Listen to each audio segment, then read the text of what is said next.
everyone, welcome to my channel where there's more in store with Zoe. I like it. So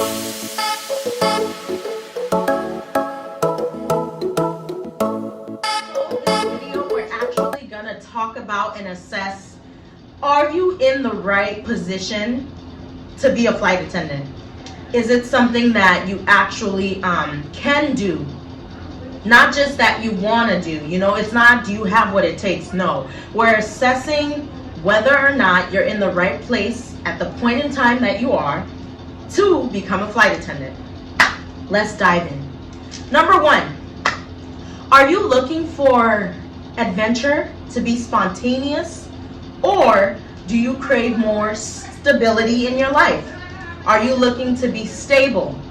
Meaning, do you like your day-to-day schedule being planned? Do you like knowing what's next, when it's next, all of that? Are you very calculated and all of that, planning? If that is you, reconsider. I really think you should go back and assess whether or not you truly want to be a flight attendant or you're truly in the position to be one. Because, let me tell you, sometimes it will be spontaneous, especially if you're junior and you're new. It will 100% be spontaneous. You won't know your day-to-day schedule.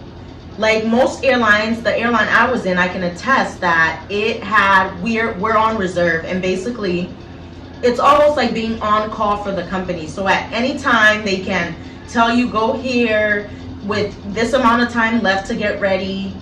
Always be prepared. You never know where you're going, so you pack everything.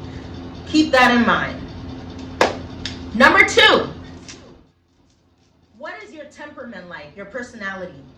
Can you live with people? Because you're gonna be displaced or live in a whole new state, and you may have to live in a crash pad, or basically, briefly, a crash pad is where a bunch of flight attendants sort of stay. I'll get into more details of like these terms and these vocabularies later.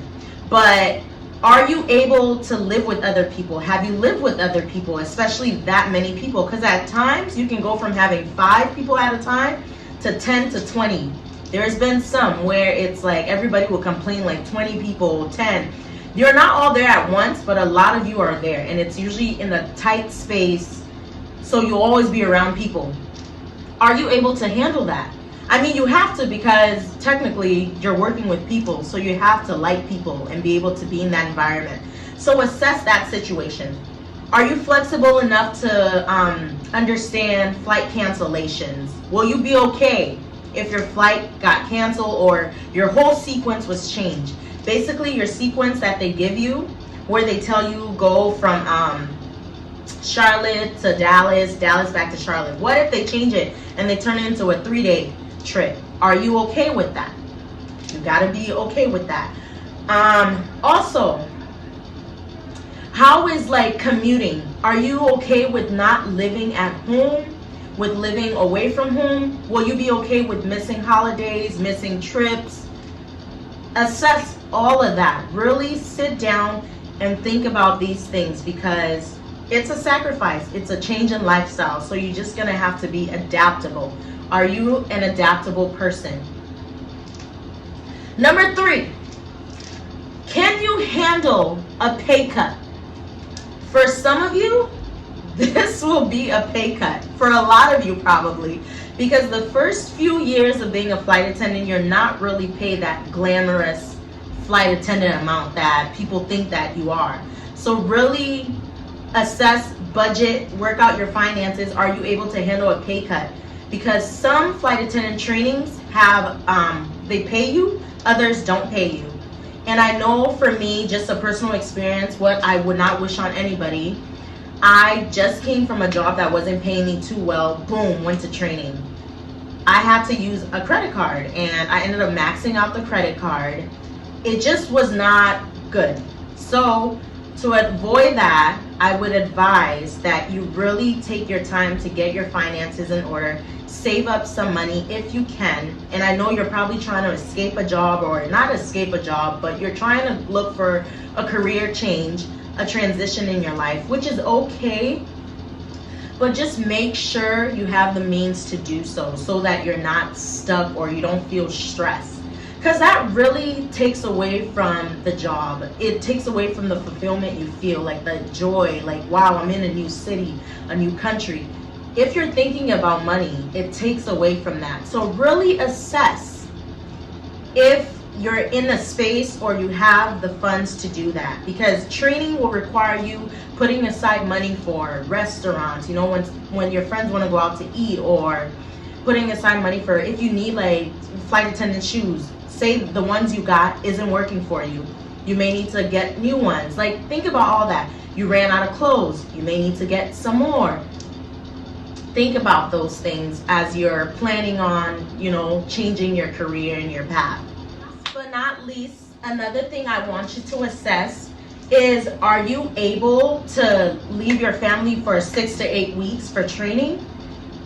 Put training into the mix. Training sometimes for various airlines can be 6 weeks. I think some are 4, but I'm not sure. And then a few of them, I think they're still 8 weeks. Are you able to take time away from your family? If you're somebody who's just had a new baby, or you just had a death in the family, are you able to step away and go to training?